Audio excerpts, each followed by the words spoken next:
Welcome to Ju Bangla Railway Recruitment Board. Government of India Ministry of Railway publishes notification on recruitment of paramedical categories at a regular basis. In this video, we are going to share information about a healthcare technician post, dialysis technician for science graduates including zoology. Content of this video includes what is dialysis, introduction to duties of a dialysis technician, eligibility, stages of exam, notification, vacancy, salary, etc. And the selection procedure also will be discussed at the later. If you are not a subscriber of this channel Ju Bangla, then please subscribe and press the notification button to receive updates.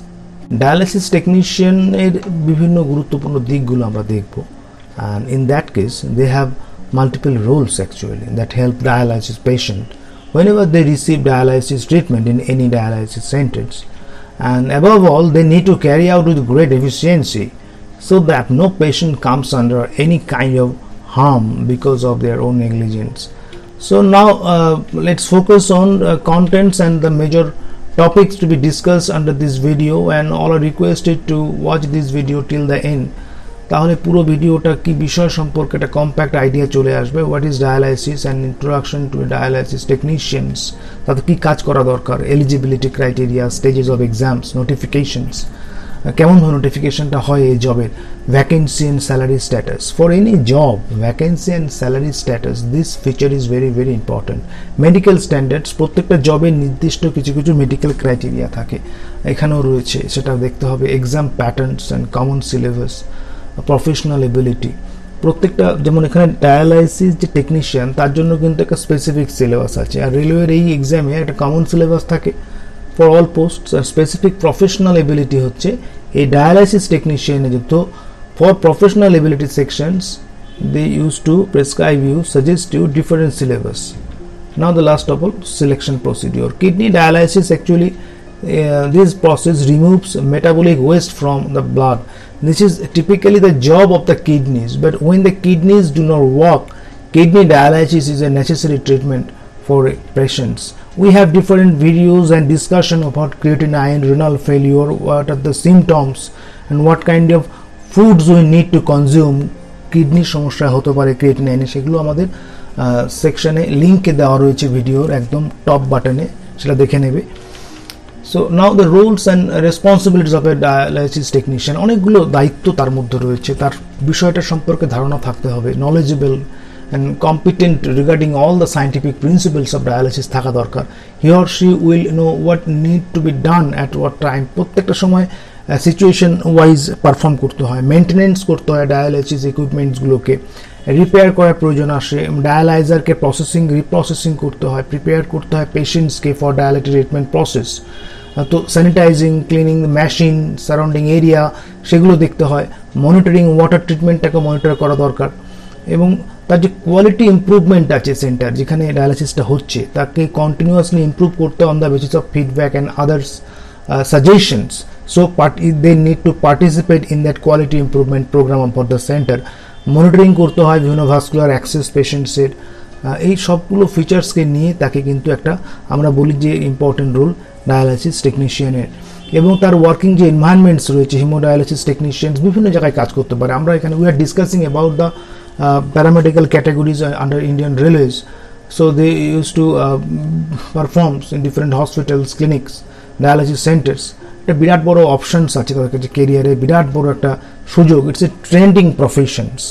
Typically, hemodialysis technicians spend most of their shift standing and making around to several patients. এখন অনেক রকম attentive হয়ে গেছে কাজটাকে, খুব regular day time shift হতে পারে, নাইটও হতে পারে, বাট যখনই সে কাজ করবে রোগীর সঙ্গে ভালোভাবে মিশে যাওয়াটা খুব গুরুত্বপূর্ণ। অ্যান্ড পোস্ট ভ্যাকেন্সি প্যাটার্নটা কেমন থাকে যদি আমরা দেখি, যে ওভারঅল একটা 2019-এর একটা ট্রেন্ড যদি আমরা দেখি কেমন কেমন দেখি, তো আমরা সেখানে দেখছি রেলওয়ে রিক্রুটমেন্ট বোর্ড যেখানে যেখানে এই ডায়ালাইসিসের টেকনিশিয়ান পোস্ট নিয়েছিল, আমরা কলকাতা, পাটনা, আজমের, সেকেন্দ্রাবাদ, মুম্বাই, চেন্নাই, এই সমস্ত জায়গার যে রিক্রুটমেন্ট যে রেলের বোর্ড আছে তারা কিন্তু এই পোস্ট ভ্যাকেন্সি প্যাটার্ন তারা ফলো করেছিল। এবং এখানে এলিজিবিলিটি অবশ্যই গ্র্যাজুয়েশনস, বিএসসি গ্র্যাজুয়েশন, বায়ো আর pure science, no other rigidity is there. কিন্তু ইন এডিশন টু দ্যাট এটা মাথায় রাখতে হয়, আমাদের এখানে স্টুডেন্টরা গ্র্যাজুয়েশন করার পরই বিভিন্ন চাকরির পরীক্ষা অ্যাপ্লাই করতে যায়, অনেক সময় পারে, অনেক সময় পারে না। গোল্ডেন অপরচুনিটি এখানে এর সঙ্গে একটা এক্সট্রা জিনিস করতে হবে, ডিপ্লোমা ইন হিমোডায়ালাইসিস। বিভিন্ন আমাদের গভর্নমেন্ট সেক্টর রয়েছে, সেখান থেকে করা যায়। You may go through internet, 2 years satisfactory in house training হতে পারে, হিমোডায়ালাইটিক কোনো একটা রেপুটেড ইনস্টিটিউশনে কাজ করা থাকতে পারে। তো সেটা অনেক সময় লাগে, 2 বছর। তার চাইতে বরঞ্চ যদি অল্প সময়ে ডিপ্লোমা ইন হিমোডায়ালাইসিসটা করে নেওয়া যায় তাহলে কিন্তু এলিজিবিলিটি ক্রাইটেরিয়ার মধ্যে ফুলফিল করা যাবে। বয়সটা 20 থেকে 33-এর মধ্যে, অর্থাৎ জাস্ট একটা গ্র্যাজুয়েশন হওয়ার পর কিন্তু এই সুযোগটা আসছে। সো একটা গ্র্যাজুয়েট হওয়ার সঙ্গে সঙ্গে একটা স্টুডেন্ট তার পছন্দের মতন অপশনসগুলো যদি করে রাখে তাহলে কিন্তু এই ধরনের চাকরি পরীক্ষার ক্ষেত্রে সুবিধা হবে। দুর্দান্ত একটা সুযোগ। এর যে এক্সামগুলো হয় এমসিকিউ প্যাটার্নসের হয়, ভুল হলে তার নেগেটিভ মার্কিং আছে, 1/3 অফ দ্য মার্কস রিডিউসড হয়ে যাবে। পুরো প্রসেসটাকে একটা কম্পিউটার বেসড সিবিটির আন্ডারে ফেলা হয়। নোটিফিকেশন এইভাবে হয়ে থাকে ইউজুয়ালি। নোটিফিকেশন আমরা দেখতে পাচ্ছি 2019 একটা রেফারেন্স আমরা এখানে আনছি, যে পাবলিকেশন যখন হচ্ছে ফেব্রুয়ারি মাসে, তো সেটা একটা এমপ্লয়মেন্ট নিউজে অফিসিয়াল ওয়েবসাইটে আসছে কিন্তু তারপরে অর্থাৎ মার্চে, এবং তারপরে অনলাইন রেজিস্ট্রেশন করবার জন্য একটা সময় দেওয়া হচ্ছে। অনলাইন রেজিস্ট্রেশন করার পর according to your qualifications you may apply for more than 1 job আর পোস্টস। এখানে ভ্যাকেন্সি যদি দেখি আমরা 4 নম্বর ক্যাটাগরি যেখানে দেওয়া ছিল তার মধ্যে পড়ছে ডায়ালাইসিস টেকনিশিয়ান। 7th যে পে কমিশন, সেখানে আমরা দেখছি এখানে 6th একটা লেভেল রয়েছে এবং 35,400 হচ্ছে তার initial pay. Medical standard B1, তার একটা শারীরিক সক্ষমতা, সেটা আমরা দেখব। এবং একটা আনুমানিক 20টি পোস্ট বলা ছিল। তার পরবর্তীতে আরও অনেকগুলো ভ্যাকেন্সি অ্যাড হয়েছে, আমরা একটা পোর্শন দেখালাম এখানে।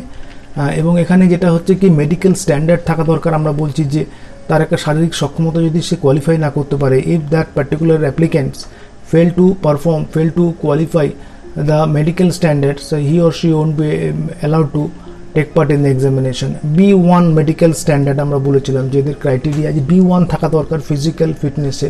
সেক্ষেত্রে distance vision 6/9, 6/12 with or without glasses, এটা একটা ফিচার। নিয়ার ভিশনে SNA আমরা দেখছি যে 0.6 একটা প্যাটার্ন রয়েছে। সো বেসিক্যালি তার দেখতে হয় তার কালার ভিশন টেস্ট করতে হয়, বিভিন্ন রং ঠিক চেনাও খুব গুরুত্বপূর্ণ, বাইনোকুলার ভিশন ঠিক আছে কিনা, নাইট ভিশন, মেসোপিক ভিশন ঠিক আছে কিনা। তো আলটিমেটলি যে মেডিকেল টেস্টটা এখানে হচ্ছে এটা কিন্তু চোখের উপরই হচ্ছে, ভিশনের উপরে হচ্ছে, because this particular profession is very much dependent on your visual concept, visual power.